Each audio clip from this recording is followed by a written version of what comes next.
shot.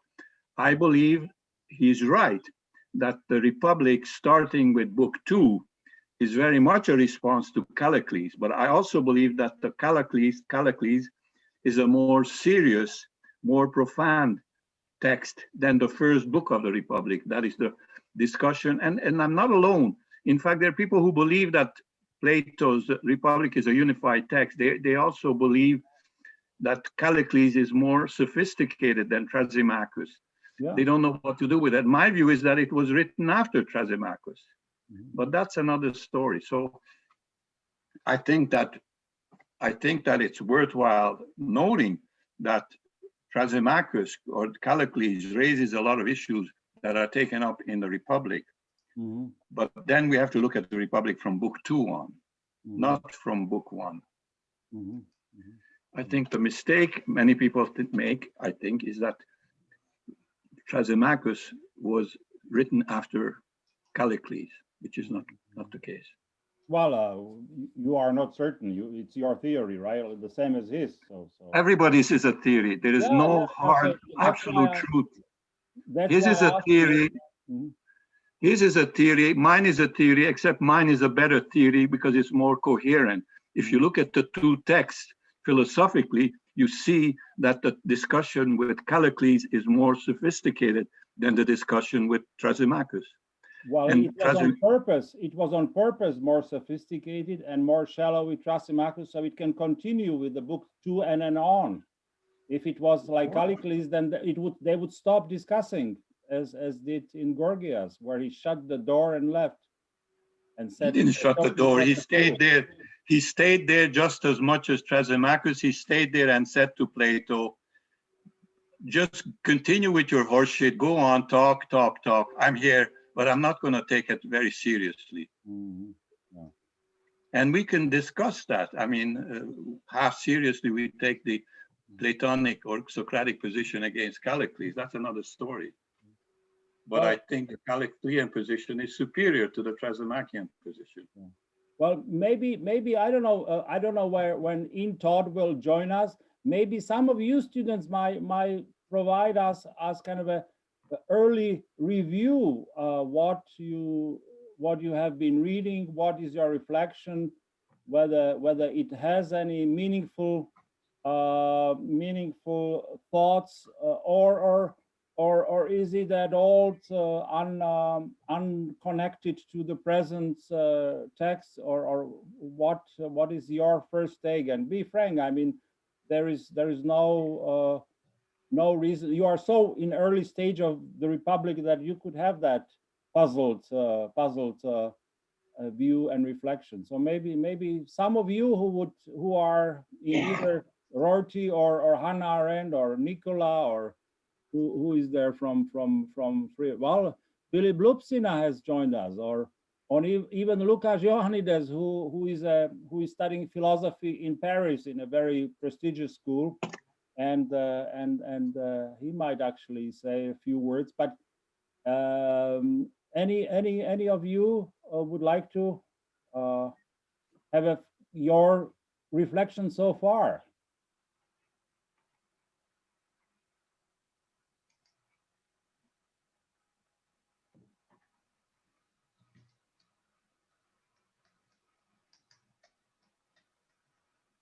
Hello. Yes, who is speaking? Can you hear us clearly? There's Aaron. Yes. Yeah. So to respond to the question, what information have we obtained so far? Well, I would say that we're kind of very early, and beginning the investigation of what the justice is.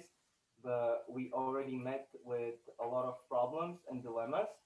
For example, we really imagined the Calipolis as a kind of a perfect state of perfect people, and we were really wondering. I think that the other classmates shared the thoughts as well. That how can we be like those citizens from Calipolis? And I kind of what I found out is that what was said earlier, that it's a city in speech, that that kind of, you know, made me more calm in investigating the Plato, because I was like, it's an ideal, and maybe the goal isn't to be like them, but to see the theoretical instances that could be made in the city of speech and maybe learn from it, you know, and maybe apply something to the real life.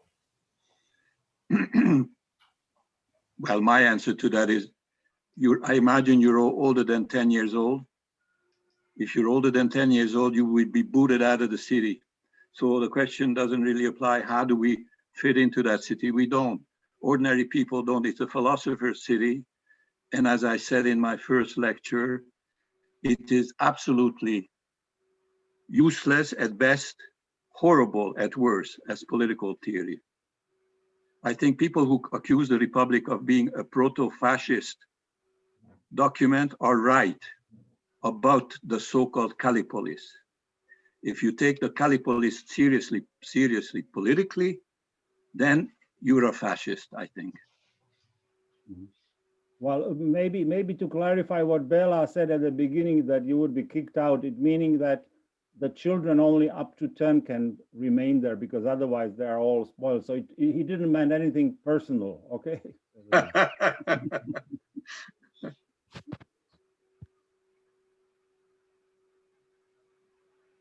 Hello, Philip.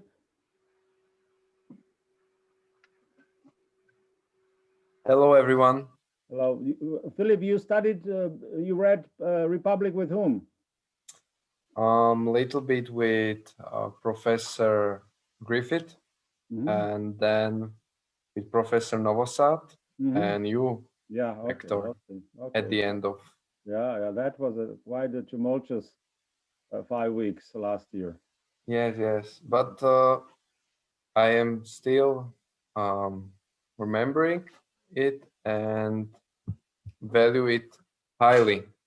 It was a great experience, to be honest.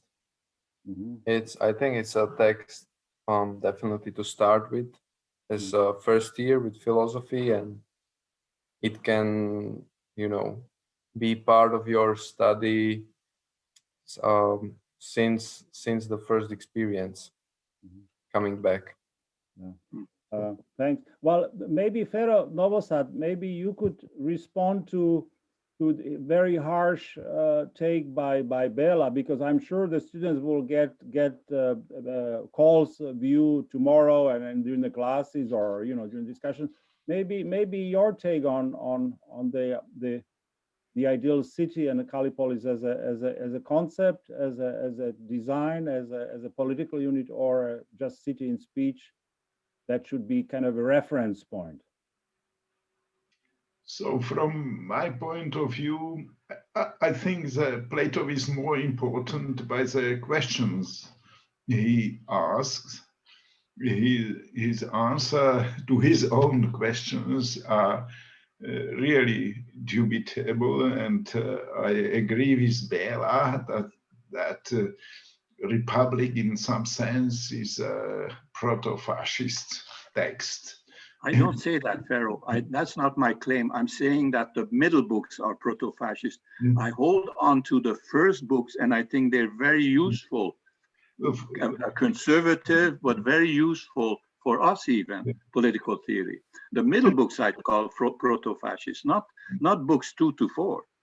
Yeah, but, of course, book 1 and book 2, that's something different from the books which follow. But as far as the project of Callipolis is concerned, that's something what is very close to that, what in 20th century we call fascism, because it's a society where the genetic characteristics of the people play an important role, where everything is under the control of the society. It means under the control of the ruling elite. So from this point of view, for us, which we are used to live in this chaos of everyday life. The Calipolis would be a hell to live in such a ordered city.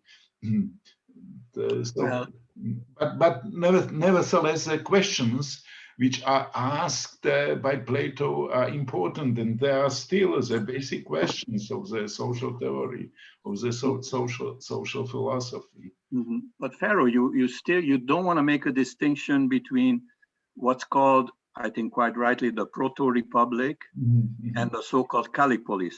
Mm-hmm. And in a sense, even at the end of book 4, book 3, beginning of book 4, he says, we have now shown the city at its best.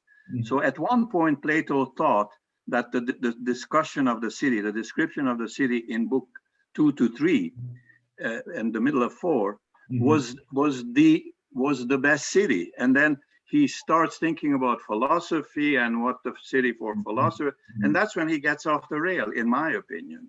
And I think that I could defend Plato, the first 4 books. Well, you might have a chance next week, but Ian Dagg is here, and please, hello Ian, and hi. First call, please introduce Ian, and thanks Ian for making it. Sorry for the confusion. It's not a country, it's a continent, so it's. No, it's more exciting this way. It's more exciting this way. Yeah. All right. Okay. Well, call. Okay. So I met Ian Dagg in 2009 or 2010. Can't remember exactly which year. We were both grad students at the University of Dallas, and we agreed on nothing, quite literally nothing. And so we basically spent 10 years arguing, and now we agree on a great many things. I've learned a great deal from him. He wrote a little bit about his professional life. He wrote his dissertation on Plato's Laws. He's published on Montesquieu's Spirit of the Laws, and he's taught at the University of Dallas and Baylor University. So his talk today is about kind of what we've been going over just the past 2 class periods, the role of the 4 virtues in the city and Socrates's questionable method of locating justice in book 4, and how he sort of plays off Adeimantus's own personality to get there. So with that, I will turn the floor over to Ian, and we'll hear us talk, and then we'll have some questions. Okay, Thanks. thank you. Thank you all for having me. I'm excited about this. All right, so I thought I'd begin by just giving a quick overview of where I think you are in the book, leading up to the first half of book 4, by way of introduction. You all can hear me? They can hear me? Yeah, okay, good. So Socrates and his companions are establishing a city in speech for the sake of finding justice. The hope is that once they have found justice in the city, then they will be able to see more clearly what justice in the individual looks like. And in the process, they established a principle of one man, one art. This move is controversial because it means that the city will not be made up of citizen soldiers. That is, the soldier or guardian class will be independent from the rest of the city. Now, if all of the citizens took on the duty of being a soldier during wartime, then it would be impossible for one group of armed citizenry to oppress the unarmed citizenry. The decision to establish an independent guardian class raises a political problem. Why won't the guardian class tyrannize the rest of the unarmed citizenry? The answer Socrates and his companions come up with is education.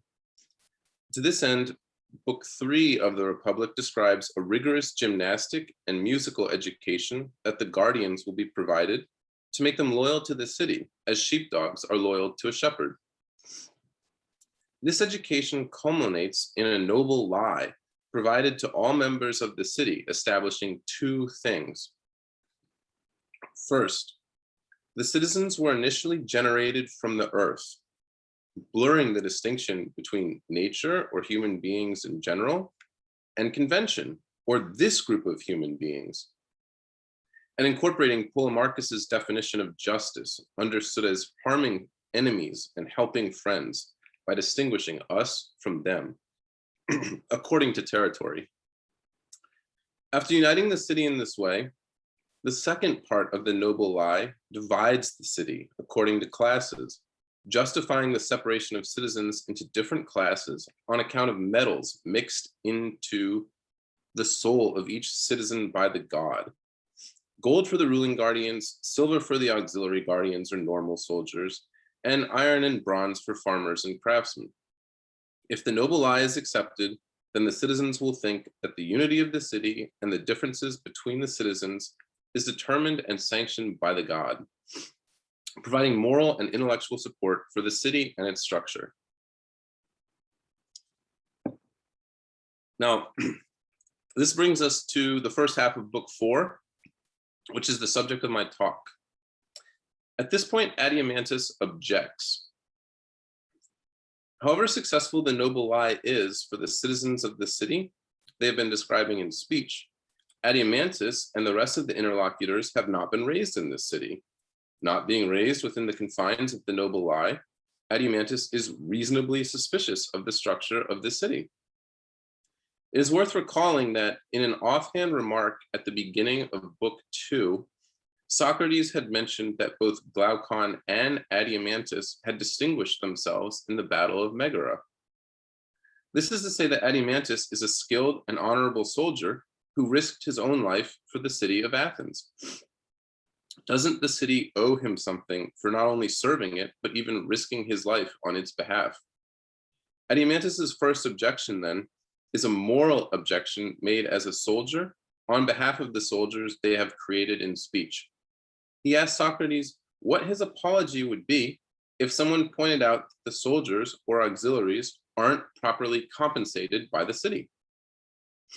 They don't have fancy houses, aren't properly honored, and aren't even adequately paid. The backbone of the city is being treated no better than they would be if they were mercenaries, and poorly paid ones at that. In Greek, auxiliary and mercenary is even the same word. It's one thing for the soldiers not to oppress the unarmed citizenry, but it's another thing entirely to just set them aside like this. It isn't fair. Not only does Socrates accept this charge, but he even exaggerates it. Only food all the auxiliary guardians get is their meals comped. Socrates is a bit more blunt than Adeimantus. They can't even afford lady companions, a euphemistic translation for courtesans. Even whores want to and do get paid. Why are the soldiers being treated like this? Socrates gives two responses to the objection. A true one that Adeimantus won't find appealing and that he moves past very quickly, and one that Adeimantus will find more appealing, that he focuses on.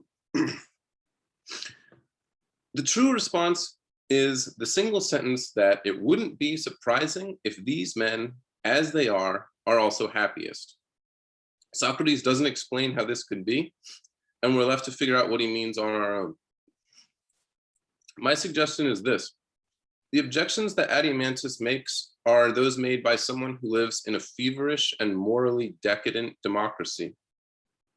He's only able to come up with these objections on the basis of his own experience, which is only to say that at bottom, the needs or desires he is describing are not those of human beings as such. If he had a different education in a different regime, then his desires would be different.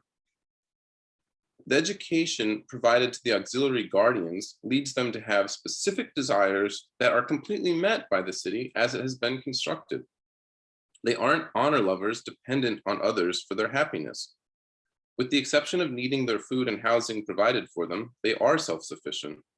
They themselves, educated as they would be, would not want what Adeimantus wants for them. By tightly controlling the desires of the auxiliaries and having those desires met, they can be considered happy or at least happier than the citizens of a decadent and feverish democracy. This is what I take Socrates to mean by calling them happiest. Now, why doesn't Socrates spell all of this out for Adeimantus?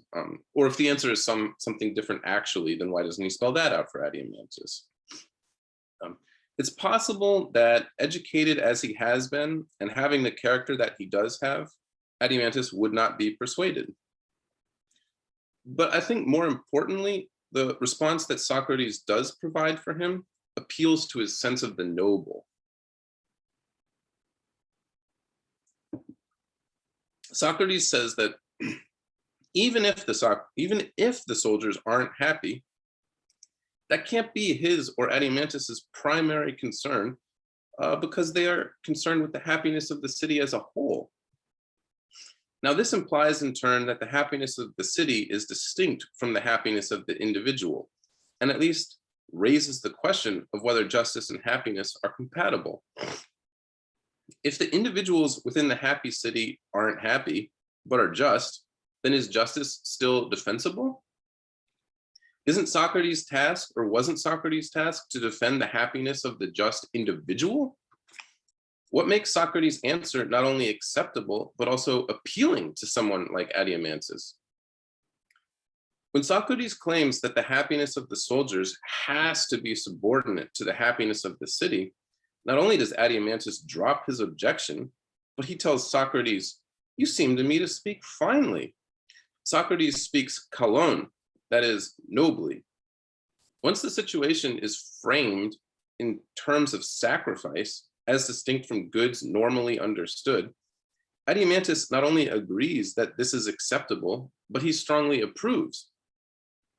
The prospect of sacrifice is actually appealing, at least to someone like Adeimantus. Now, why would this be? I mean, wouldn't one rather just have the nice things mentioned earlier, such as a fancy house? Apparently not. These goods that contribute to an enjoyable life are somehow experienced as insufficient. We yearn for a grander and more complete happiness than they provide, and our encounters with the beautiful and the noble draw out this desire for a grand and complete happiness. To put this differently, sacrifice is noble, and precisely because it is noble, it seems to promise the prospect not only of meriting happiness in the future, but somehow even of guaranteeing it. It is then Adeimantus's attachment to the nobility of sacrifice, rather than any psychological considerations surrounding the happiness of the soldiers as they would be educated, that overcomes this first objection, the moral objection. I see that we lost Samuel. Should I wait for a second or keep going? Okay. The second objection is practical. And that we are moving to practical objections indicates satisfaction with the morality of the regime as it has been constructed in speech. The objection is, isn't wealth needed to win wars, and doesn't their city lack wealth? This is a foreign policy question. That is, Adeimantus, rather than Socrates, who raises this question, implies that Socrates would have been content to carry on without even addressing foreign policy considerations at all. The question has the dramatic effect of highlighting the absence of foreign policy considerations ever since the movement away from the healthy city to the feverish city in Book 2. With the obvious exception of the very existence of the guardian class, the city has been constructed in speech on the basis of what we would call sole attention to domestic policy, in complete abstraction from any need to adapt to what other cities or nations might do. To emphasize foreign policy would be, on the one hand, to emphasize security from invaders, and on the other, to open oneself up to wealth through commerce or empire through war. The city that they are creating, devoted as it is to virtue, abstracts from the need for security no less than from the need for wealth. If the city exists in the first place to meet the needs of the body, Plato's Republic is remarkable for the way in which it abstracts from these needs. While the word soul occurs repeatedly in this dialogue, the word body rarely occurs at all. To emphasize moral virtue is to emphasize domestic policy over foreign policy, the needs of the soul over the needs of the body, and a good life over mere life. Modernity, by contrast, points in the opposite direction. Political thinkers such as Machiavelli, Bacon, and Hobbes all emphasize the need for security, and this leads them to devalue moral virtue in their writing and to place an emphasis on threats relating to foreign policy. That Socrates devotes about a page to considerations of foreign policy is, on the face of it, ridiculous, and an early indication that the city in speech is closer to a thought experiment than a blueprint for an actual city.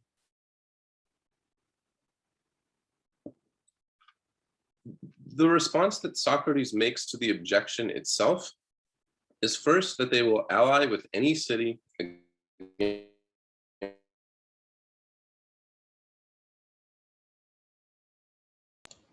Uh-oh, is he frozen for you guys too? Okay, 1 second.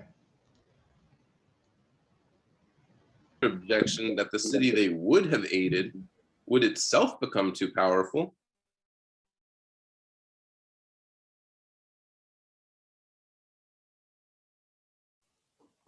You have frozen to us for a bit, so maybe if you could like repeat and reverse. From the ally with any city. That's very frozen. Are you all still, did I? You were frozen. You're back now. Okay. All right, sorry about that. My internet connection is a little shaky.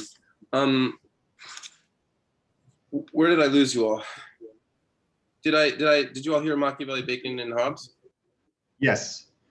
You had explained, basically the last thing you said is, on its face, it was ridiculous that Socrates devoted a page. Okay. Yes. Okay. So that Socrates devotes about a page to considerations of foreign policy is, on the face of it, ridiculous, and an early indication that the city in speech is closer to a thought experiment than a blueprint for an actual city.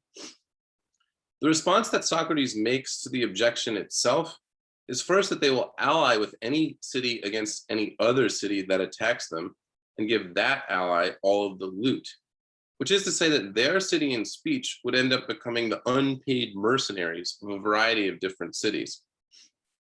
When Socrates is faced with the further objection that the city they would have aided would itself become too powerful, Socrates claims that they could simply play the poor off against the rich in the newly powerful city.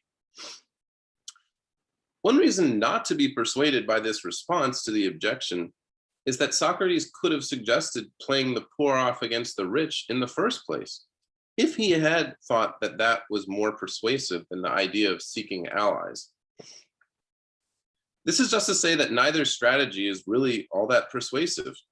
History is, in fact, filled with examples of smaller cities calling in larger cities or nations to their aid, only to be subsumed by them.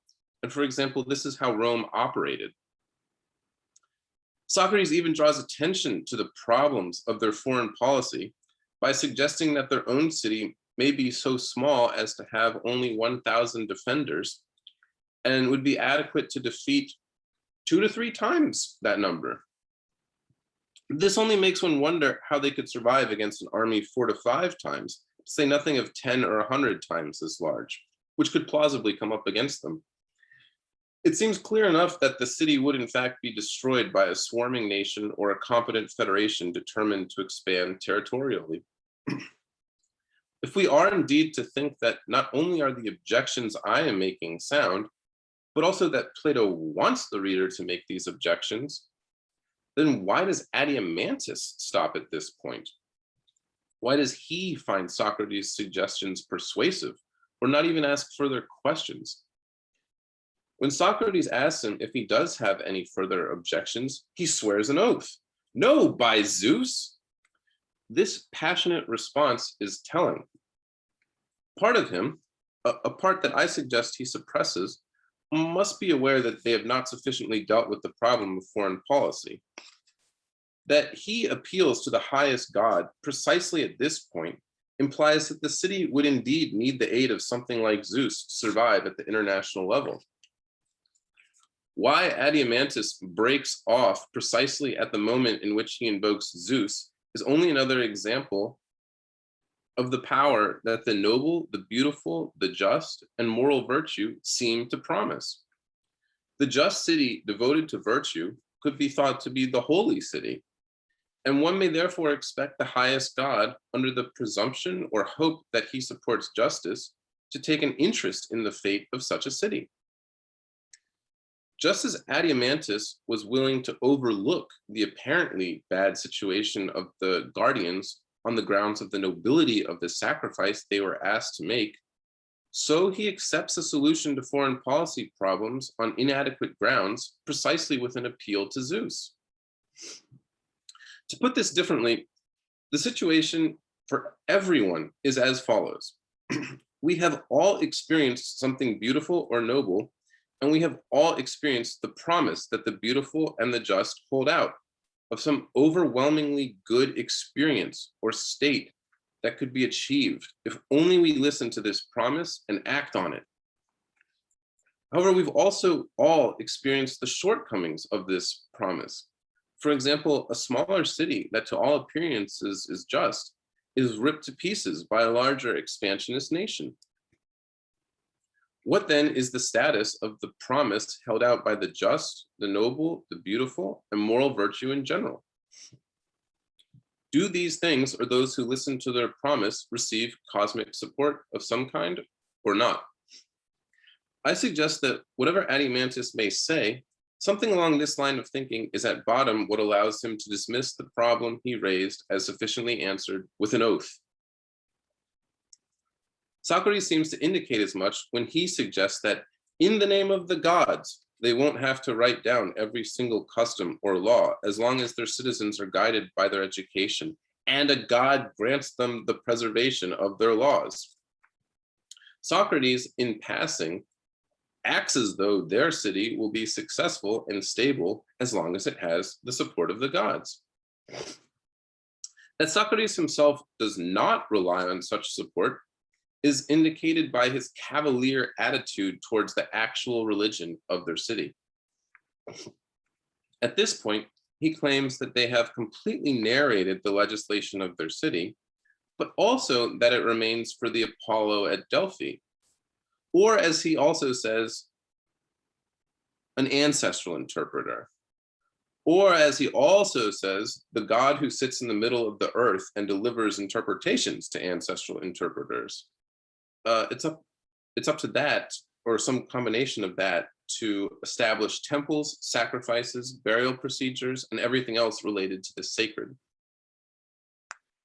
Making an appeal to his self-knowledge, Socrates simply admits that he himself doesn't know what the god or interpreters, however understood, would prefer regarding these matters. One has to wonder how we could possibly rely on such beings or being if we don't even know what they would like. To put this differently, every aspect of the just city that they have created in speech is meant to appeal to reason unaided by divine revelation. Only in this culminating moment does Socrates turn to religion. We have to wonder how serious he is about his appeal to the divine. Does he expect Zeus, the Apollo at Delphi, the god at the center of the earth, or his ancestral interpreter to be able to help them? Or is this a polite way of saying that the particulars of religion are conventional? We can't be entirely sure on the basis of the evidence that is presented in this section, but the evidence does point clearly in one direction. Socrates is entirely unclear as to what being or even kind of being is appealed to at this point, and presents himself as entirely ignorant of such matters. Can we hold out hope for support from that of which we are ignorant? Would Socrates accept claims made by an interpreter on behalf of a or the god if such claims clashed with the musical or gymnastic education as they established it according to reason and including the noble lie?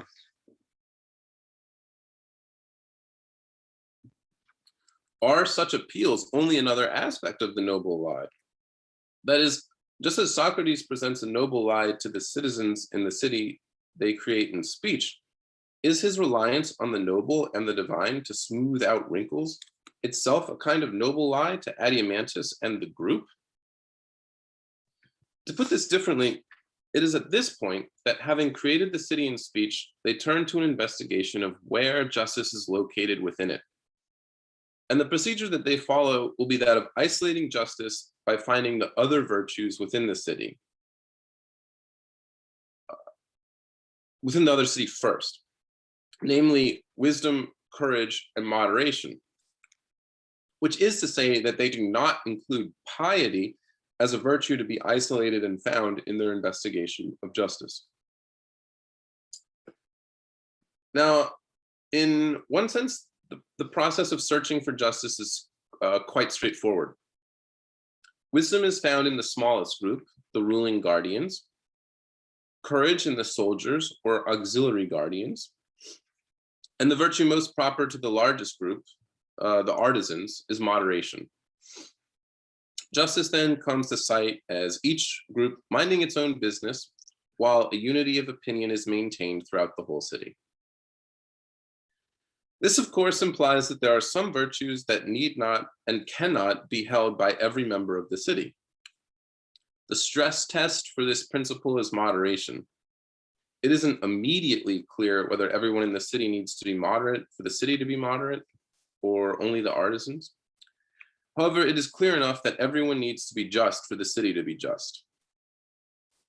Now, this simple depiction is rendered complicated by the details, to which we will now turn. The group starts with wisdom, and Socrates describes it as good counsel on the one hand, and a kind of scientific knowledge on the other.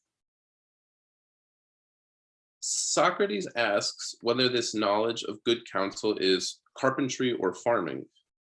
Of course, Glaucon quite reasonably says that it isn't, but the examples raise implicit questions of their own.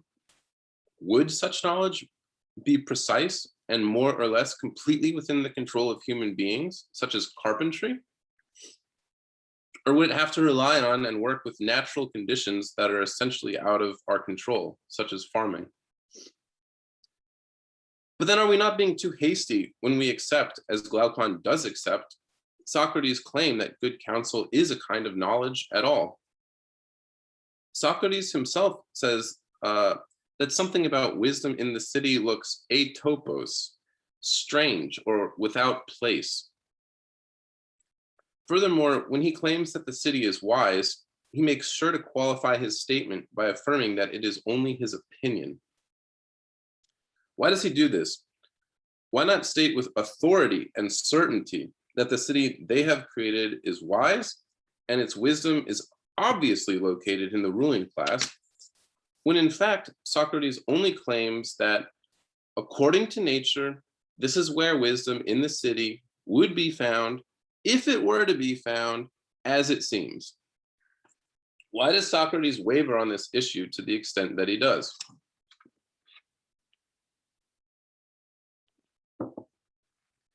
The answer to this problem is linked to the status of the noble lie within the city.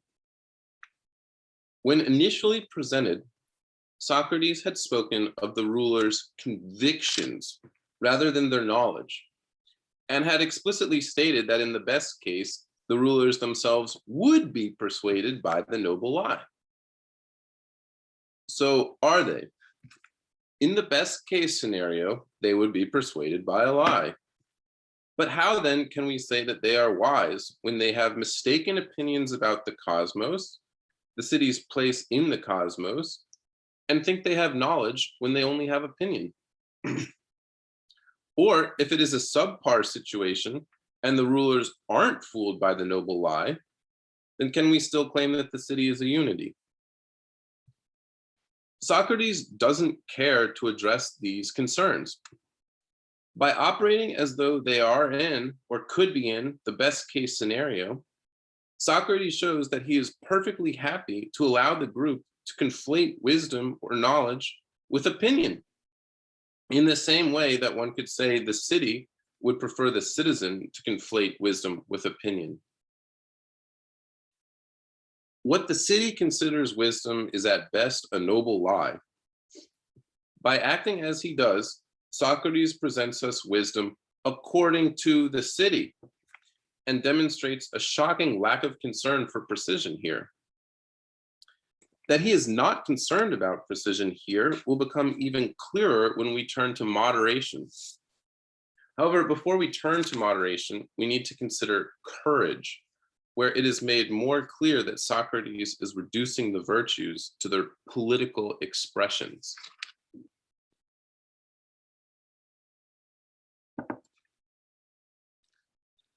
Socrates and Glaucon look to find courage in those who take the field in battle. This seems uncontroversial. However, when looking to see whether the soldiers are indeed courageous, instead of asking the question, which would have been immediately intelligible to soldiers or really anyone who thinks about courage, do their soldiers hold the line in battle?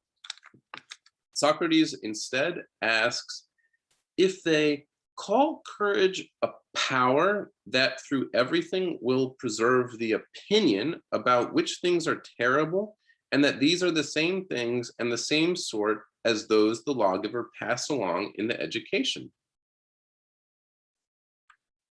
Courage in this sense, courage for the city, is trusting the lawgiver and holding fast to his account in the face of private or personal experiences of pains, pleasures, desires, and perhaps one would think, above all, fear.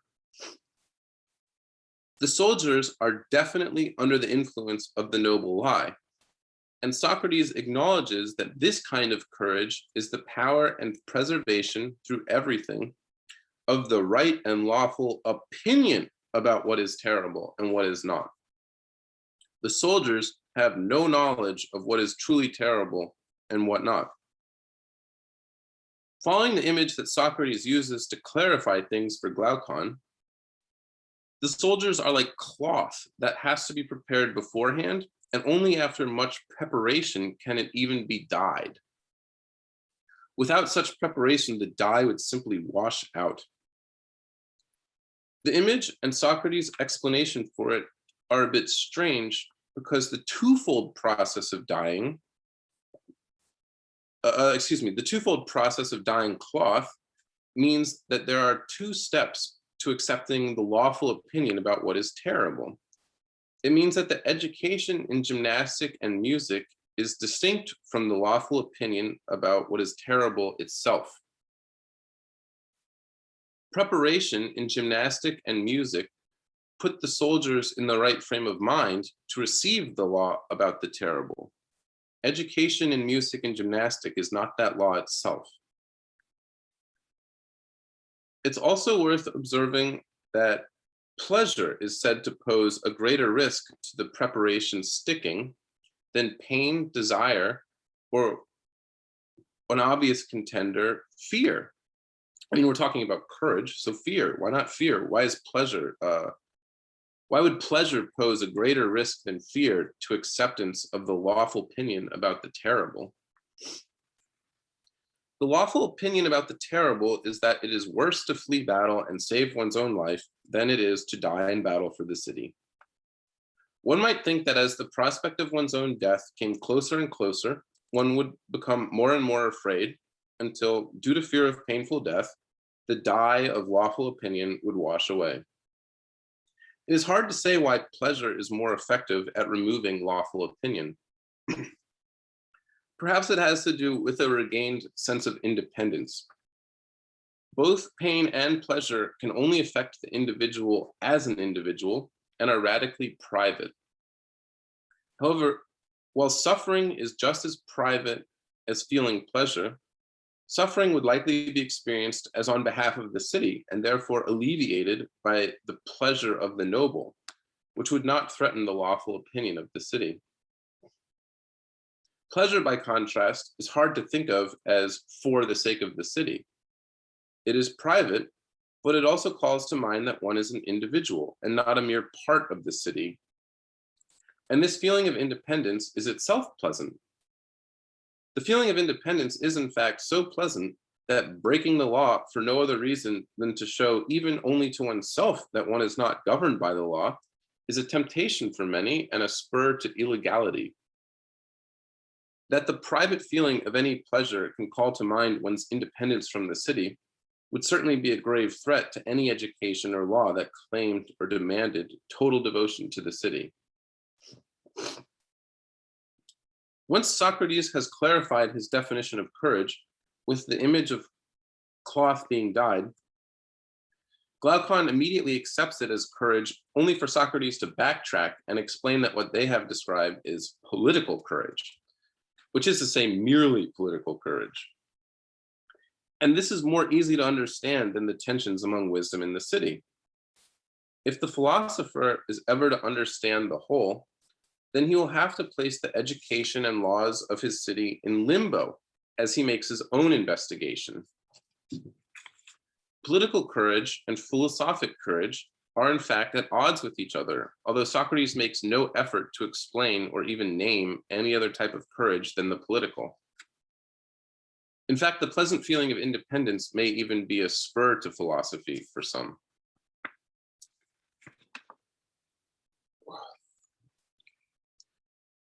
So by the time we get to moderation, Socrates has become sufficiently lax as to express the wish to skip moderation and move straight to justice, if only that was possible. He goes so far as to say that he will only cover moderation so as not to do injustice.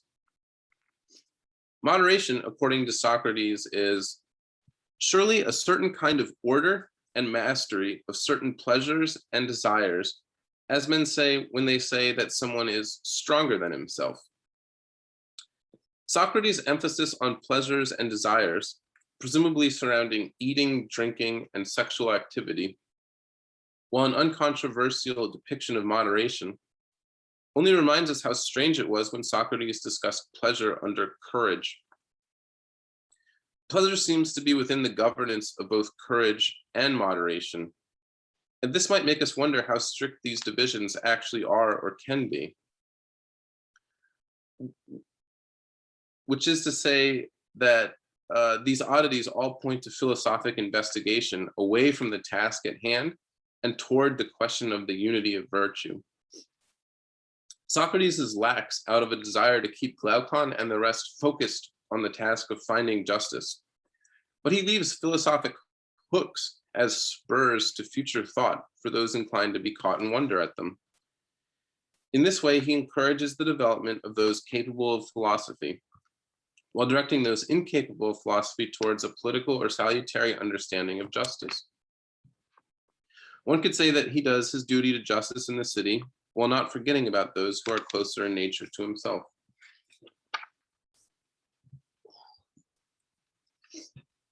So, excuse me, it's like a cat. To return to political moderation, it turns out to be different from that of wisdom and courage in the sense that political moderation stretches out through all members of the city in agreement as to who ought to rule and who ought to be ruled, like a kind of harmony. However, Socrates also says that if there is any city in which this agreement obtains, it will be their city, as though perhaps it will not obtain even in their city. Considering that it is the guardian class that has received the education in gymnastic and music, which was also said to be an education in courage and moderation, we are forced to wonder what education the artisan class has in fact had that would give it political moderation. Will it be a display of force on the part of the soldiers that will leave the artisans with the opinion that those guardians who do rule ought to rule? Despite the need for uniformity of moderation throughout the city, Socrates is explicit that it is the desires, pleasures, and pains of the few that will rule over the many. clearly indicating that the many and few do not have the same desires, pleasures, and pains, even in their city. That just as the better rules over the worse seems to mean the rule of reason over desire in an individual, so here it seems to mean the rule of the rulers over the artisans.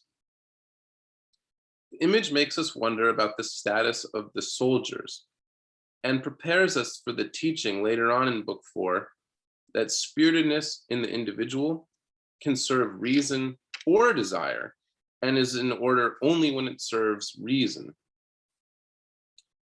It is certainly clear that the taste of the rulers will permeate the city, but the role of the soldiers seems to be to enforce the proper relationship.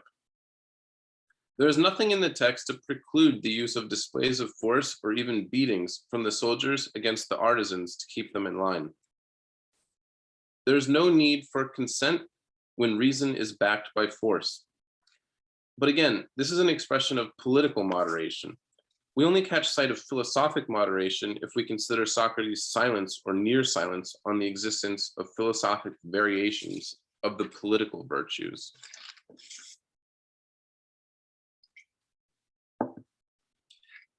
So at last, we get to justice, or as Socrates admits, a certain form of it. This form of justice is said to be minding one's own business and not being a busybody. Each of the groups does its own thing within the city, and this last phrase, within the city, has to be stressed. Those rulers not taken in by the noble lie may very well prefer philosophy to rule. The soldiers are self-sufficient to such an extent and look like mercenaries to such an extent that one wonders how their lives would change if in fact they were simply mercenaries for a different city, paid in food and shelter. Finally, when Socrates begins to summarize everything, he refers to the artisans as money makers by nature. And in his last words, he calls them the money-making classes. This is only at the end to throw a whole new wrench into the political order by observing after the fact that the rule of one man, one art falls apart within the artisan class, each of whom has a special skill like that of shoemaking and a skill shared by all, that of acquiring personal wealth. Socrates even says explicitly that such a person would be inflated by wealth, multitude, and strength, and may very well try to get into the class of the warriors, or what is implied, attempt to rule. It is then no small thing if the city they have created will be able not only to avoid having one class overstep its bounds, but also to prevent all three classes from splintering apart and simply doing their own thing without any of the others. Justice in the city comes to sight as this balancing act between the three classes. If justice in the city looks either like moderation or the combination of all three of the other virtues, this is because every effort has been made to subsume the individual within the city, and therefore to remove the very possibility for conflicts between individuals that make justice a concern for us.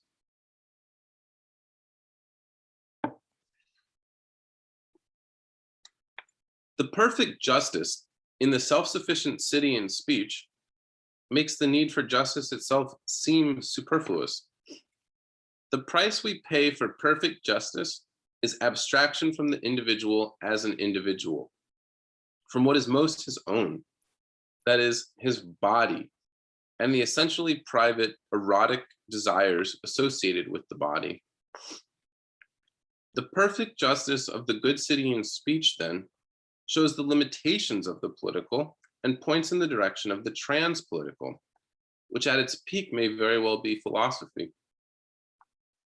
By contrast, having found justice in the city, when the group proceeds to search for justice in the individual, they reduce every virtue that they found within the city into an aspect of soul.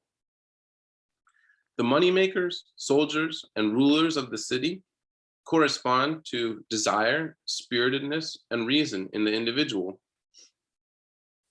while justice in the individual becomes each part of his soul having the proper relation to the other parts.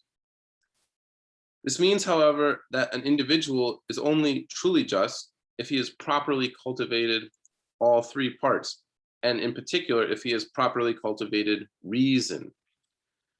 The seemingly benign procedure of reducing justice in the city to justice in the individual has the effect of meaning that those who follow reason on the basis merely of habituation or force, as distinct from reason itself, are not truly just.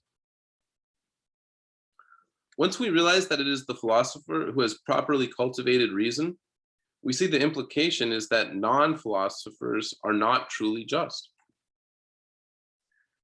The conclusion of this part of Plato's Republic is highly paradoxical. On the one hand, philosophy is the trans-political movement away from the opinion of the city in qualified rejection of the virtues as understood by the city. On the other hand, the philosopher, more than any other type of individual, may properly be called just. Thank you. Thanks, Ian. Well, so what we'll do now is, of course, open the floor for questions. And let's do that through the hand raising feature of Zoom. Could you give me 1 second? I'd like to get a pen for questions. Yes.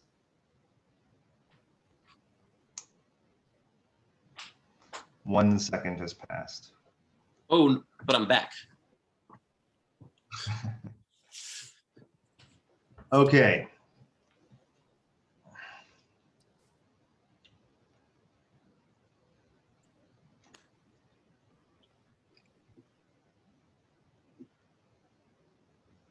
Go ahead.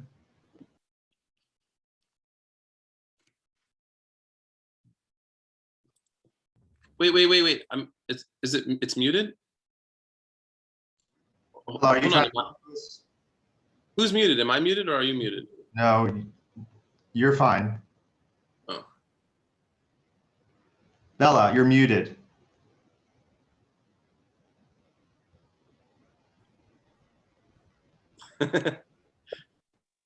Somebody muted me. Wow. I have a number of questions. Okay. A huge number of questions. I want to start with sort of the simplest and the last point you made, regarding the last point you made about the city.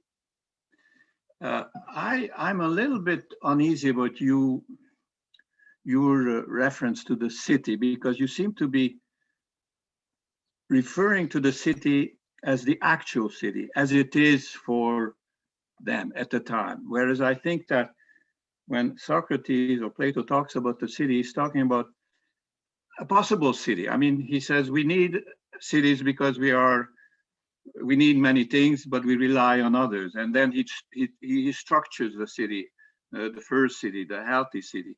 So I don't think we should constantly come back to the actual city, but what is it a city? What is in the nature of a city? And I think then the question follows, given the nature of a city, not our city, given the nature of a city, what would this city to be just? And then I think this works quite well, as I suggested in my talk, that a city is just because let's talk about the three functions in the city, okay? The ruling function, the preserving function, defending function, and the economic function, okay? And I want to read a passage which 443 of the Republic, Sorry, you said 443? I think it's 434. They're both very important, but I want to read 433. 34 rather, okay, 434. And he says, what? Yeah, sorry, I'd like to read along. Could you say the letter as well, please? 434 A to B. Okay, thank you. So he says, therefore, from this point of view, also having and doing one's own would be accepted as justice. Consider then, as and see whether you agree. If a carpenter attempts to do the work of a cobbler, or a cobbler, blah, blah, blah. Okay, and I want to jump to the next paragraph. He says, but I suppose that when someone who is by nature a craftsman or some other kind of moneymaker is puffed up by wealth, or by having a majority votes, or by his own strength, or by some other such thing, etc., etc. So this to me indicates that injustice is the overriding of the function that is appropriate to you. In other words, if your main function is economic, if you're a producer, please do not mess with military things. And above all, please don't mess with ruling the city, okay? Just do your economic function. If you're a soldier, do your function as a soldier. And I believe, as I mentioned in my talk, being a sort of a lapsed Marxist, I believe this is very sound. I still believe it. I believe that the people who have economic power should be kept out of military power and political power. I believe people who have military power should be kept out of political power and should be kept out of messing with the economy, etc. This is how I understand justice in the city. You don't mess, even if you're a ruler, don't mess with economic things. Let the economic class do its thing. Maybe you could impose certain limits to growth, okay? Anyways, which comes back to another question, but I will not dominate. If I have time, I'll come back to your question about, well, let me just say it. I think you place too much emphasis on foreign affairs. I think the whole point is he's interested in the internal justice. He's not interested in the justice of a city in relation to other cities. I think that's an important question, and David Sachs raises that question about individuals, external justice, okay? And Plato is not really interested much in external justice. He's mainly interested in internal, and he wants to draw the analogy between the internal justice of the city and the internal justice of the individual. He focuses on that. Now, I think you're quite right that if we were going to go that way, he doesn't do a good job of how to defend the city against other cities, but I don't think that's his concern. Yeah. When you, I mean, I could put it this way. If it was simply not his concern, he could just have Adeimantus not raise that objection. So in one sense, I agree with you that it's not his concern. I said I was surprised to only see a page devoted to foreign policy up until this point. But instead of devoting not one single page, he has his character Adeimantus raise this objection. What is the objection? What is, I know what the first objection. The objection was that their city won't have enough wealth to be able to adequately wage war and to defend themselves adequately. So Socrates is forced to respond to this question of wealth. And then in the, there's like a follow-up objection, because Socrates' initial plan is that they'll we'll just pick an ally city and work with the ally city. Yeah, I understand your point. Yeah. Okay, so that Plato brings in Adeimantus to raise this objection, and not have Socrates raise this objection, or even mention like one of my points was that Adeimantus raising this objection is like Socrates is like, okay, we're done, and Adeimantus is like, wait, what about foreign policy? So I mean that indicates a number of things. One, that it's not like Plato forgot about foreign policy. Like he remembered foreign policy and wants you to think about foreign policy at this point. by making Adeimantus raise this objection, which he didn't have to do, that's Plato's way of alerting the reader to the fact that we haven't been talking about foreign policy. And I could put it this way. One might think that Plato does intend, I mean, I don't think it would be strange or abnormal to think that Plato does intend for this city to be a blueprint for an actual city. And this business about foreign policy, I think, is one way of sort of reminding the reader that this won't actually work out if you try to set it up in practice.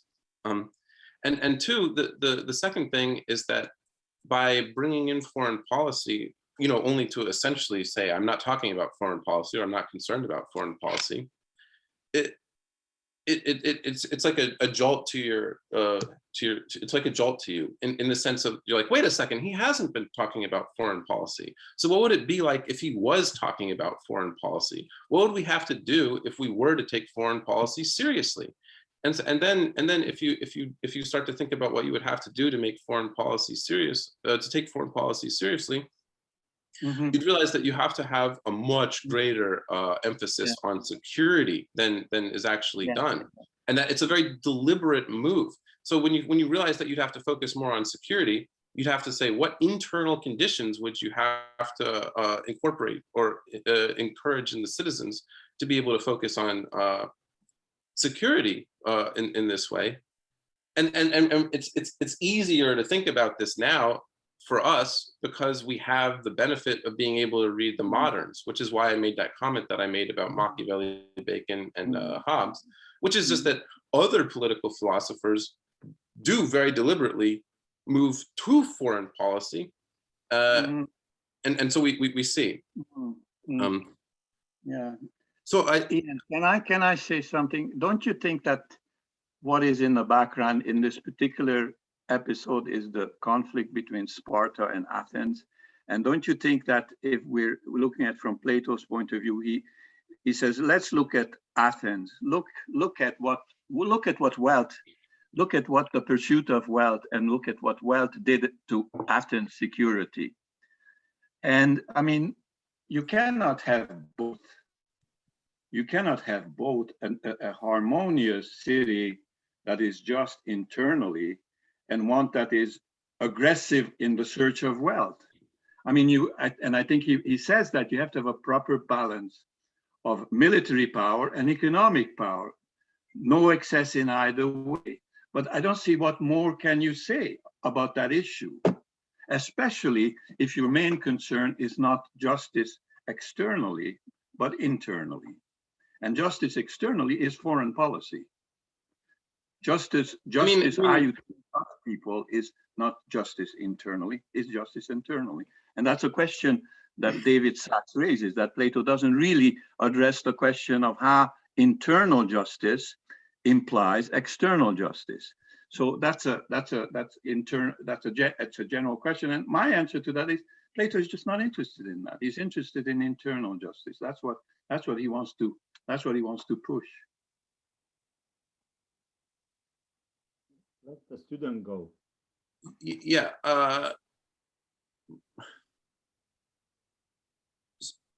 So I mean, regarding Sparta and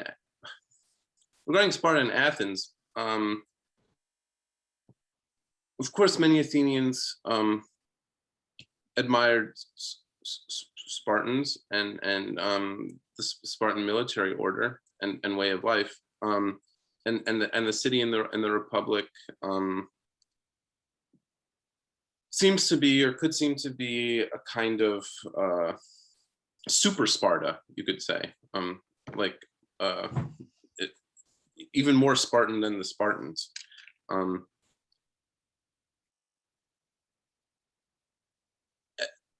So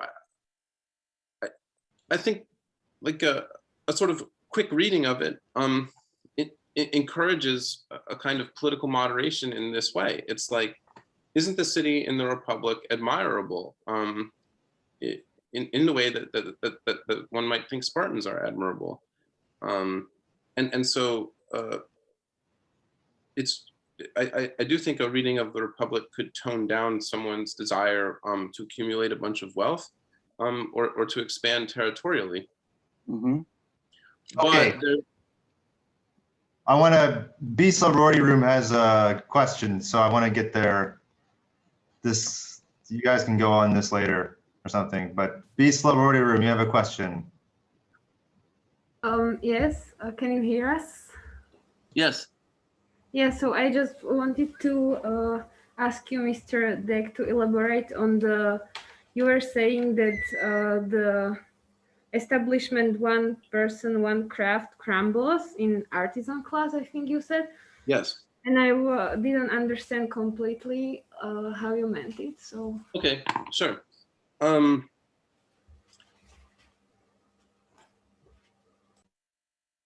The purpose of the artisan class isn't to encourage economic growth of the individual or of the city. The point of the artisan class is to supply the city with the needs that the artisan class is capable of providing the city and the citizens. And yeah, you could think of communism in this regard. One might think that this whole manner of doing things is an attempt to remove money or could remove money. So and then when the city is set up, there's a very specific claim that each citizen will have one art. One citizen, one art. So my point was that it's very surprising or shocking when at the end in this summary section, when Socrates hasn't been talking about the art of making money, that first he refers to craftsmen as money makers by nature, as though as though they're more concerned with money making than their actual craft, and two, that in the last thing he says, instead of referring to them as the artisan class, he actually refers to them simply and only as the money making class, and doing this seems to imply that money is still involved in the city and in the artisans. And if they're trading their goods and working with their goods in a normal economic situation, which is to say, of course, financially, money, then this means that they have to do two things at the same time. So my example was the shoemaker. The shoemaker has to make his shoes, but then he also has to say, hey, who wants to buy these shoes? And to try to sell them, presumably for as much money as he can get for them. And so he's both shoemaker and salesman at the same time. So that means that he's doing two arts, one person, two arts. And so to that extent is unjust. Yeah. Does that answer your question? Do you have a follow-up? Is that good? Yes, thank you. Okay. And I have, thank you, Ian, thanks. I want to ask you about the noble lie. That's a very contentious subject, and of course, it's misrepresented and misunderstood, and somehow usually it is seen as telling to someone that saves that person from some greater harm. Now, you were talking about that, and it's not only not what you were saying, but that's a kind of a general thing about the guardians, that they should be provided with a noble life in order to serve the city and not to harm the city. Now, why to call it a noble lie? Why not just to lie to them? Because it's good for the city. What is so noble about that? They should be pushed to serve the city with whatever means. What do you think? So why not just call it a lie? Why is it a noble lie? What's noble about it? I guess, you know, it's maybe it's a subtle thing, but they are educated, and you pointed very Sure.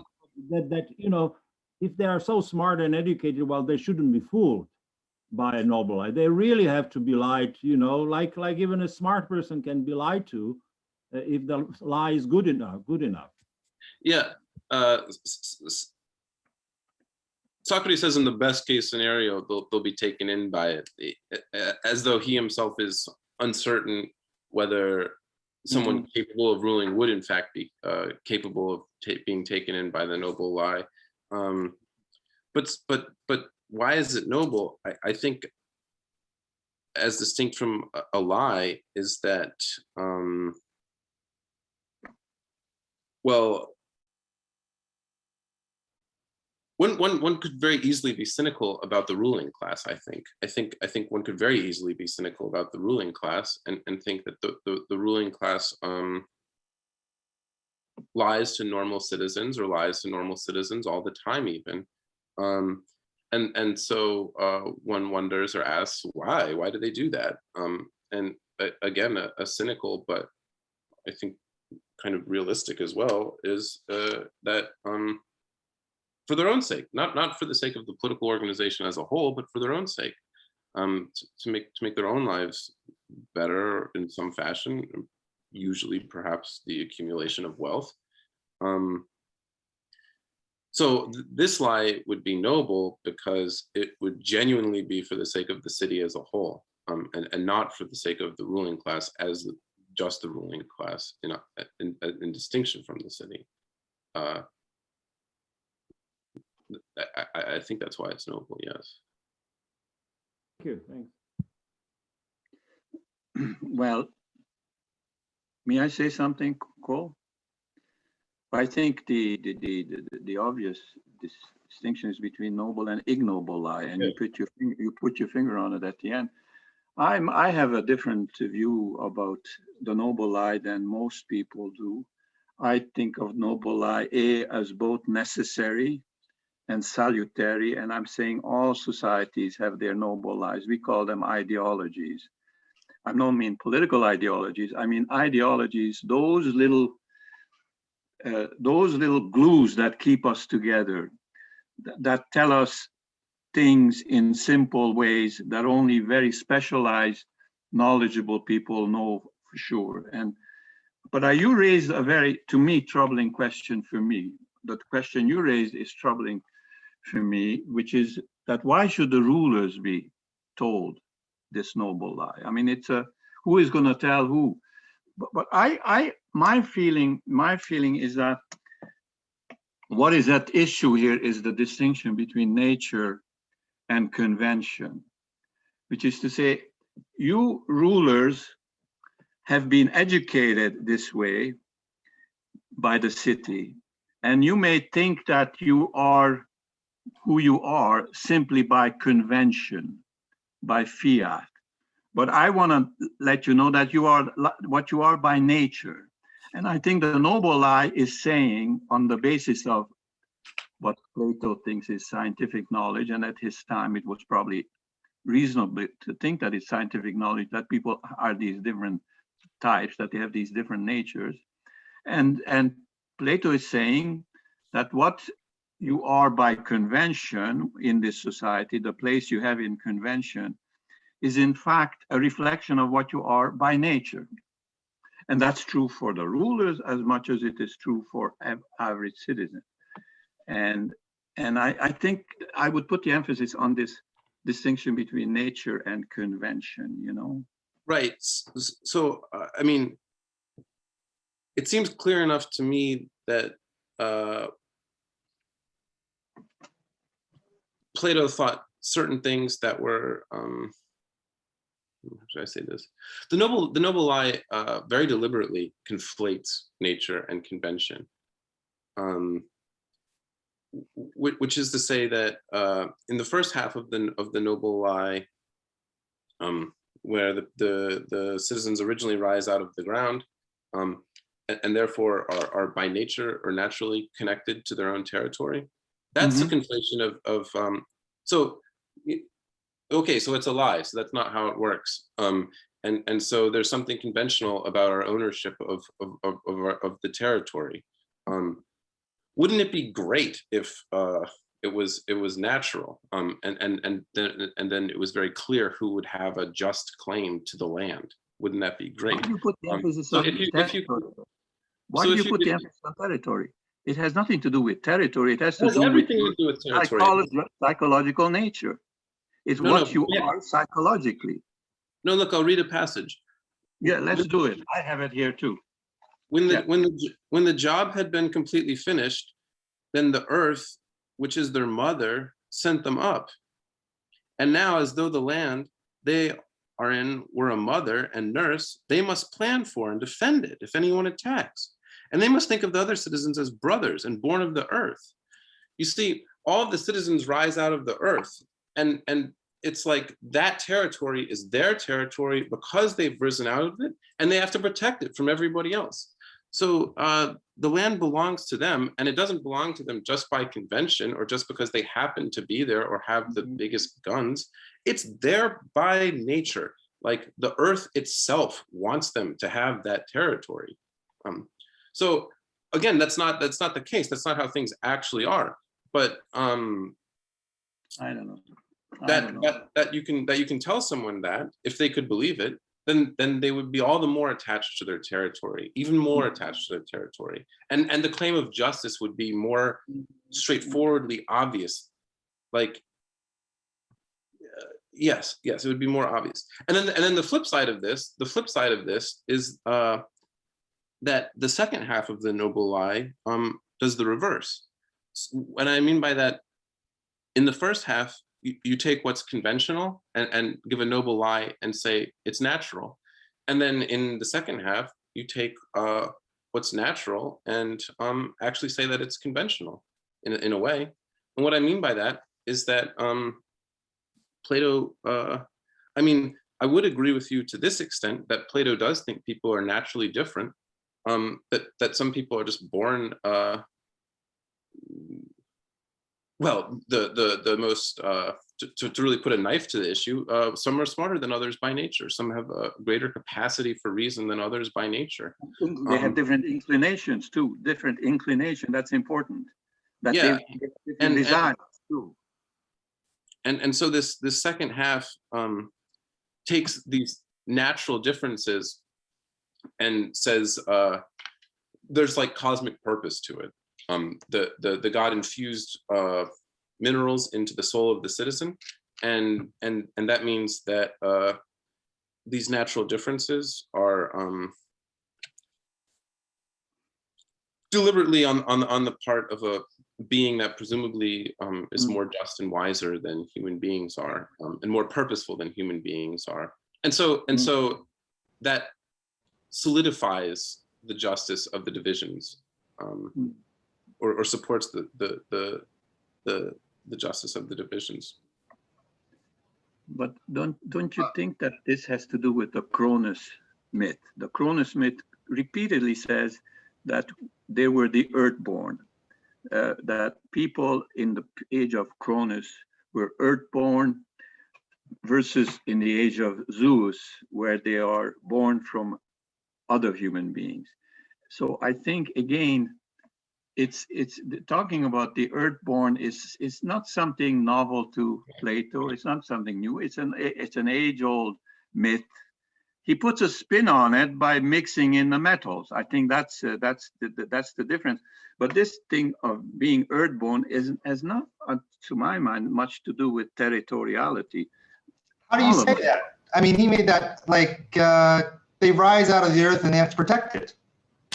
No. Everybody rises out. I mean, that's why I bring the Cronus myth. According to the Cronus myth, everybody rises out of the earth.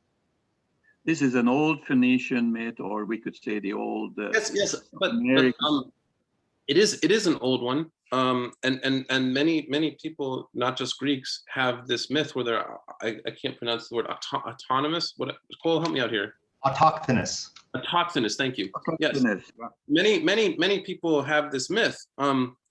But that only goes to show you that I mean, I mean, that only goes to show you that it's a good one, that it that it really does tie you to, that there's some purpose behind it. I mean, if all these different people have this kind of myth, there's some purpose behind it. I certainly don't suggest that Plato thought it was novel. In fact, I would presume to say that because he uses it in the noble lie, he thinks it's quite effective. Of course, calling it a noble lie is to say that it's not true, that, you know, that they don't grow out of the land in this way. But it really does tie you to the land. I mean, to say that the land is your mother and gave birth to you, and that you have to plan for it and defend it if anyone attacks, that's a pretty serious tie to the territory. And that is what, you know. Yeah, but you know, I just want people to come off their high horses about noble lie and just think about how many noble lies we are fed. Thank God, because if we weren't fed, we would go crazy. We would not be able to act unless we had these glues that allows us to make the move from what we think to what we decide. I mean, how many of us have the knowledge about everything that we take for granted? We take a lot of things for granted. That's what I mean by the nobility of the noble lies as ideology. Ideology is this glue that covers over the huge gaps of knowledge we ordinary people have, except for specialists who have very narrow knowledge of special areas. Most of us don't have that. That's why we need noble lies. I mean, if I believe that this is a swarming of atoms underneath me, and that there's a constant dynamic atomic process there, if I believe that truly, I might not even be able to take a steps. I would be so paranoid. So I have to have simple notions that I live in a stable world with stable entities surrounding me, which is a form of noble lie. Bella, I have a question about that, Bella, but so let me say it real quick. I would be interested in hearing later how you would distinguish between better and worse noble lies, or if you do. But the Arendt room is trying to get a question in, so I want to get their question before we run out of time. Arendt room. Hello. So I would like to go way back to the start of your speech, and this is actually the thing that most interested me before all of this was discussed, that you are discussing now. And you had this very simple question, and it was like, are justice and happiness compatible? And then there was this concept of sacrifice, and that sacrifice later on makes them happy, and that the happiness of soldiers should be subordinate to the happiness of the city. And and then you ended it up with the question: is the concept of justice justifiable if people are unhappy, right? So I would be maybe more interested in your ideas and your thoughts about this, like all of you. I think that is really a relevant question if we put aside all the Republic and everything, just maybe to start off some other conversation.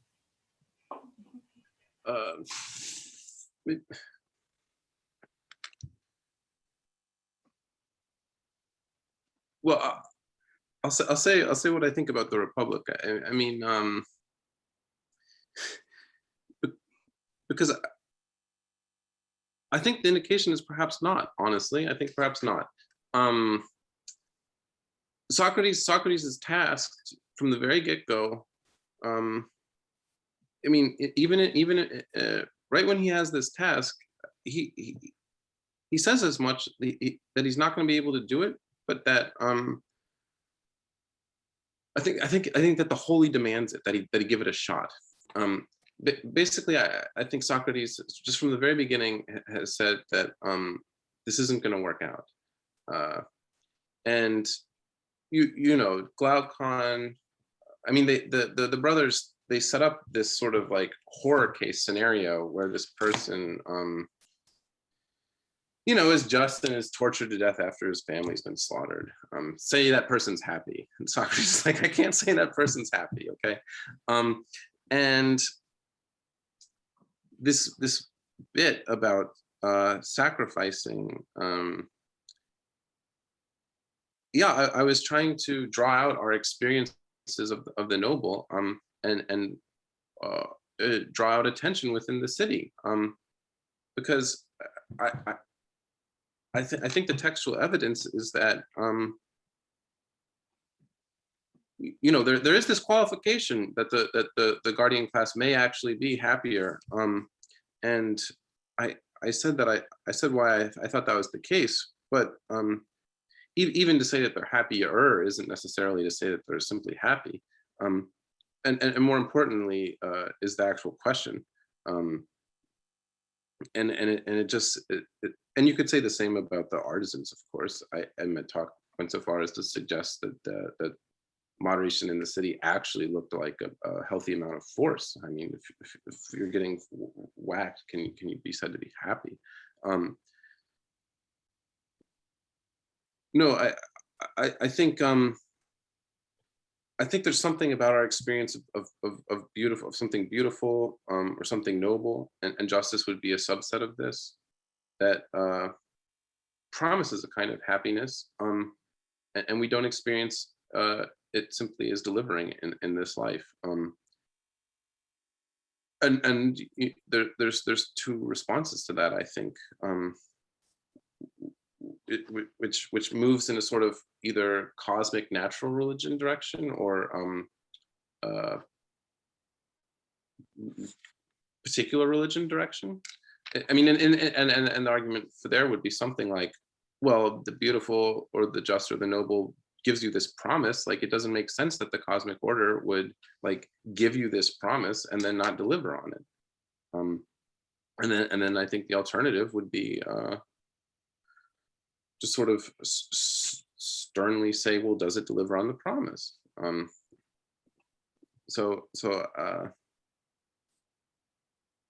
That I don't know if I answered your question, but that I think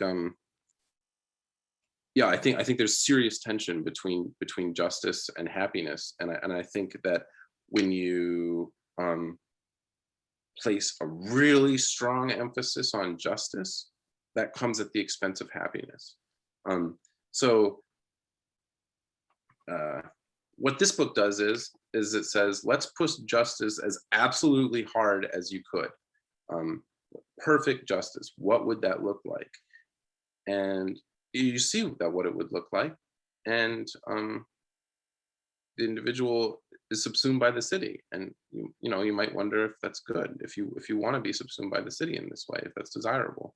And no, I think the individual in this city is not happy, so I'll put my cards on the table in that way.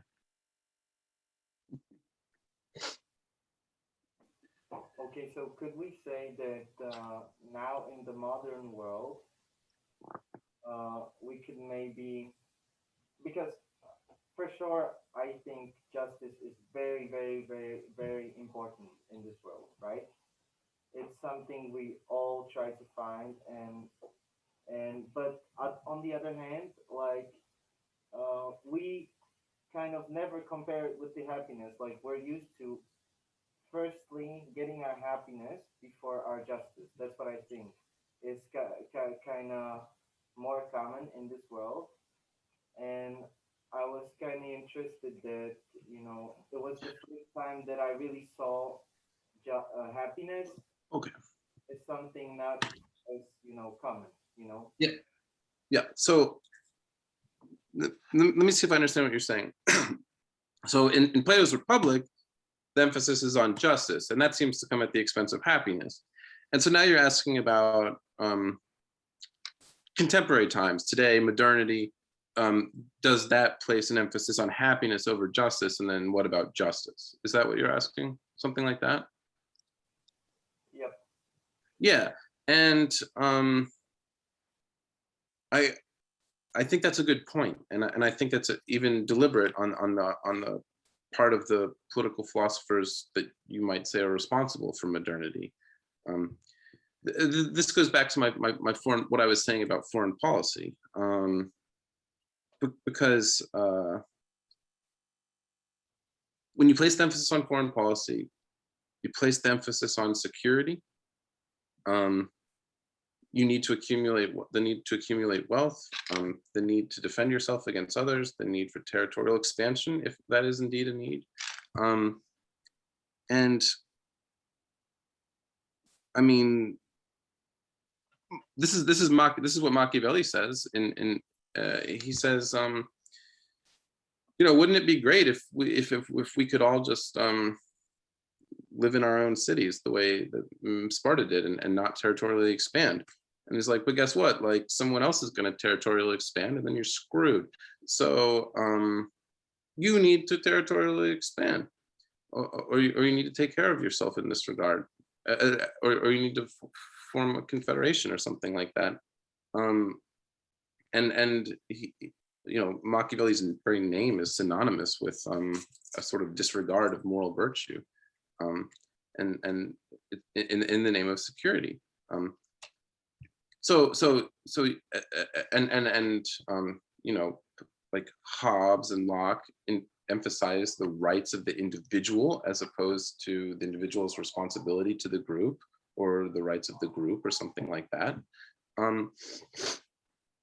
And so I do think that modernity, by emphasizing security, by emphasizing foreign policy, by emphasizing the individual over the group, for all of these reasons, that's a movement towards, you could say, individual happiness, and away from justice. I think that would be a fair thing to say. Yeah, I'll put it that way. Okay, we have time for one more question. Can I say something about this? I'm a little bit surprised that you are defending or endorsing what is basically the Thrasymachiean and Calliclean conception of happiness. I believe that, and here is my reading of the Republic, is fundamentally different from yours, because I believe that according to the Republic, there is an immediate, imminent connection between justice and happiness. You cannot be happy unless you're just, according to, and this justice is not external justice, again, being just to others. Justice, as Plato understands it, is internal justice, an internal harmony, internal balance of your soul. And if you have that, you have as much happiness as it is possible for you to have. And even a misfortune, even a grave misfortune befalls you, having this sense of balance of your soul, you are better off coping with that than a person who doesn't have it. And that's all I need to say. Yes, of course you would be better off coping with it. I think it's unfair to say that I'm endorsing Thrasymachus and Callicles. What I'm doing is saying, I'm saying what I see in the text, which is Socrates' response to Adeimantus, which is explicitly that there's a disjunction between happiness and justice. Where does he say that? Where does he say that? Don't give me book 7, because I dismiss book 7 as a politically relevant text. I mean, let's talk about the first books where wisdom is having a grasp of the whole. And I think even as a ruler in the first books, you could be happy. You could be happy because your business is looking at things globally as a whole. And as long as you're able to do that, you're happy. So I think the ruler of the first few books is a happy person, whereas the ruler of the maniacal fascist of the 6th and 7th books wouldn't be happy, because they would either be pure philosophers or they would be pure fascist. Can I take a stab at this and see if Ian approves or not of my attempt? So yes, when very quickly, the passage would be 420b to 421b. If you want to look it up yourself, that's where the passage would be. That there's the disjunction between happiness and justice for the guardian class. Well, Adeimantus yes, who claims that. That's Adeimantus who claims that, not Socrates. No, this is Socrates speaking. This is Socrates speaking. Okay, but so when Ian makes a disjunction between justice and happiness, I think that you could get him to admit the unity of the virtues. That is, eventually you'll have to say that justice is wisdom, and that there's no such thing as happiness without wisdom, so therefore there's no such thing as happiness without justice. Am I right about that, Ian? Sorry, you just went too fast for me. So I think that you would, in the end, admit that, or come to say that the virtues are unified, and that justice is in the end wisdom or knowledge, just like all the other virtues, and that there's no such thing as happiness without wisdom or happiness without justice. Yeah, you could get me to say all of that. Yes. And so in the end, you would like seem then to agree with what Bella just said, that justice is not ultimately, or in some sense, disjointed from happiness. That maybe when some of the vain hopes that people attach to justice spiral out of control, that justice gets disjointed from happiness. For example, the idea that the just man sacrifices himself or is subsumed by the city and therefore becomes happy, that becomes highly questionable. Yes, and that would have to even be rejected, I would say. But I want to add that I could only be asked to agree with what you're saying if it was very much emphasized that that our understandings of these virtues by that point would have become completely transformed. I tried to make a point in my speech of drawing out how questionable the treatment of wisdom was when we got to it. It's explicitly stated that we're talking about political courage, and Socrates only implies, but he does imply that there's a philosophic courage. And part of the goal of my talk was to draw out how what he says about the courage they're describing being merely political courage, how that also applied to what they were saying about wisdom, and also applied to what they were saying about moderation, and in fact would also apply to what they were saying about justice. But I also want to say something about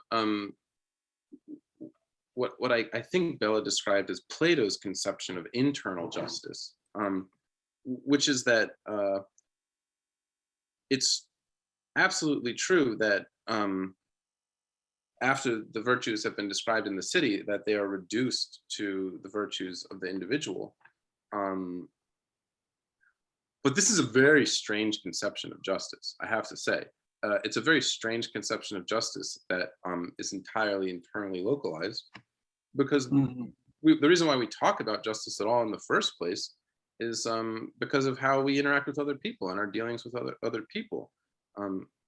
So I just want to point out that we're already at a position of moving away from a normal conception of justice when we're talking. Yes, we are, absolutely. That's absolutely we are. I just want to say, Ian, that courage, I don't know why you call it philosophical, but I think individual courage makes sense if there is a minimum of wisdom on your part. Let's say you're an appetitive soul, but you have a minimum of wisdom, which means you have a minimum of a grasp of yourself as a totality, not just this hungry, grasping, pleonexic kind of monster, but as an individual, as a whole. And to me, courage is to be faithful to who you are, is to be steadfast, is to seek to preserve it, is to have shame when you go against who you really are and you allow yourself to pig out, or you get completely disorganized. To me, that's courage on an individual's basis. Yeah, but that's not exactly what Plato's understanding of courage is, or more to the point of Socrates as Plato depicts him. I mean, so he has a very specific and strange definition, because I mean, Aristotle's definition is holding the line in battle. That's courage. That's when you know someone's courageous, if they hold the line in battle. And you talk to somebody and you're like, yeah, that's courage. The definition of courage that Socrates gives is perseverance. It's a word jumble.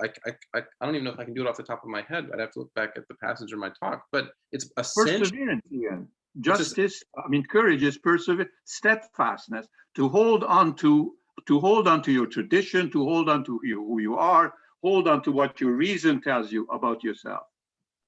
Perseverance is just. But those are different. Those are a different group of things you said. I mean, you said who your reason tells you about yourself, who your tradition tells you. Who your reason tells you.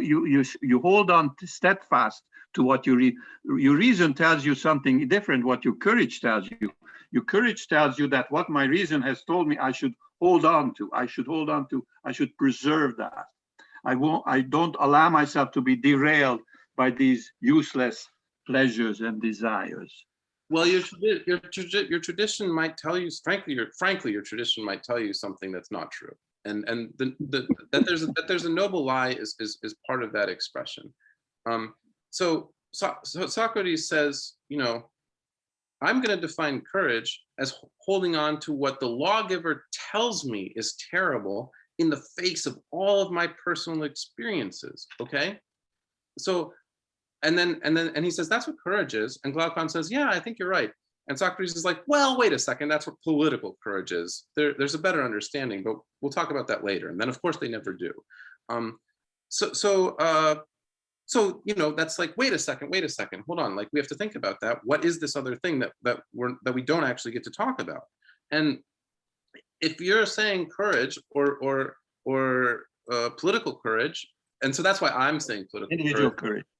Yeah, I'm using these distinctions just because because they're in the Republic, and I'm trying to explain what's going on. I mean, those are technical terms that are present in the Republic. No, but it makes no sense to this. There is the city soul analogy, means city individual. It does make sense. Therefore, we have to discuss what courage is in the city and what courage is in the individual. No? Yes, and if you stay focused and only focus on that, then that's what's going. Then that's true. But I was trying. It would be easier to stay focused in the way that you're asking if Socrates didn't make these little comments like, well, actually, we're just talking about political courage. You know, Ian, let me ask you a question. Yes. Do you believe that every single citizen, regardless of their disposition, capacities, can be wise, courageous? I believe that. I think the courage of an ordinary citizen is to hold on to what its reason tells him. And everybody has reason, not to the same extent. Everybody has reason. And it's not simply the soldiers out in the field, the warriors. But you didn't ask me if everyone had reason. You asked me if everyone could be wise. Sorry? You didn't ask me if everyone had reason. You asked me if everyone could be wise. Those are two different things. Right? I do not think that everyone is able to be an individual in a just city has to be wise. I don't think that everyone is able to hold the line. Everyone is able to be. The wisdom of a cobbler is to see the craft in its totality. That's the wisdom. The wisdom of an individual is to see himself in his totality. Of course, I, as an appetitive person, my wisdom is more fragile, more vulnerable than the wisdom of an intellectual and a reasonable person. But I think all individuals can have justice, moderation, courage, wisdom to some extent, given their resources, given their emotional and intellectual resources. It's relative to that. Okay.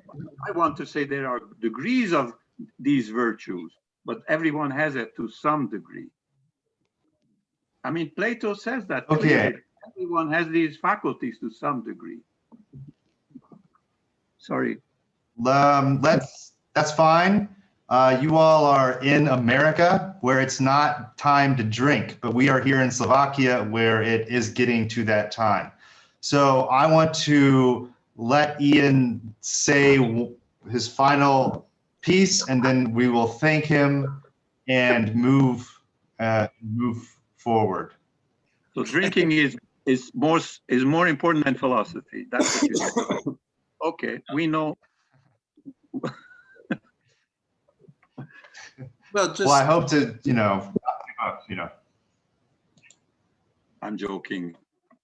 Cole, I'm joking. yes. Well, my last word, I guess, is just that if Plato wanted us only to focus on virtues as understood in the city or by the city, then I don't see why he would have these little hooks, these narrative hooks, like for example, Socrates like making this frankly distracting comment that philosophic courage. I mean that well, we're just talking about political courage. I mean, if I say we're just talking about political courage, then it means that we have to think about like what other kind of courage is there, because that statement clearly implies that there is some other kind of. And then I had said that philosophic courage and political courage are at odds with each other. I want to say that I think you had said that there's a kind of individual courage of holding on to your tradition and holding on to your reason. But I would want to stop you there sharply and say those are two very different things, because and I would give up tradition. I would. Well, hold on now, please, hold on. So I mean, because Socrates goes out of his way to give a strange definition of courage, and he very explicitly says that it's opinion and not knowledge, and he very explicitly says that it's maintaining the opinion of the lawgiver in the face of the terrible. Now, I say that has to be considered as poisonous to philosophic investigation, because if you hold on to, with all of your might and soul, the statements of the lawgiver, that includes not reflecting about them. It is not unlikely that if you did reflect on them, you would find some of the claims made on behalf of your tradition not to be true. I would say that of every single tradition. And I think Plato points that out by saying that by referring to the noble lie. So I do think that in that way, philosophic courage, which could be understood as the courage to take on investigation in the face of pain and social hardship, all sorts of different things. Those are two very different things, in fact.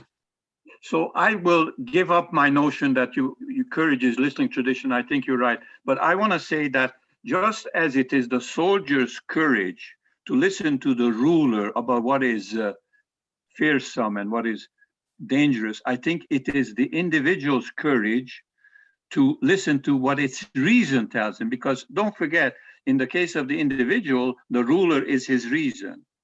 And every individual has reason, and listening to his reason, obeying it, is a form of courage. If we understand reason as having a global perspective of who you are, not simply instrumental calculating reason. No, there would be no need to have a global perspective. No. Every individual must have a global perspective of who they are, otherwise they're not just. To be just is to have a global perspective of who you are, how your different parts of your soul interact dynamically. No, the point about perfect justice in the city is that the people in Plato's laws have a very myopic view. They in fact do not consider themselves to be global citizens or something like that. There's even a noble lie that formally distinguishes them by nature from everyone else. And that's what this is going to be never ending. I mean, you guys are just going to go and go and go. So as the guardian, all right, as the complete guardian of this Zoom, one with wisdom and judgment, I say thank you, Ian Dagg. Thank you all for having me. I enjoyed it. Thank you, Ian. And Ian, let me just say, Ian, I really respect your reading of the Republic. It's very different from mine, but it is a legitimate reading. You are putting emphasis on things I'm not putting emphasis on, but that's what giving different readings is all about. So thank you. Amen. Thank you. Okay, guys. Samuel. Thanks, Ian. Thanks. Cheers. Bye. Bye. Thank you. Bye.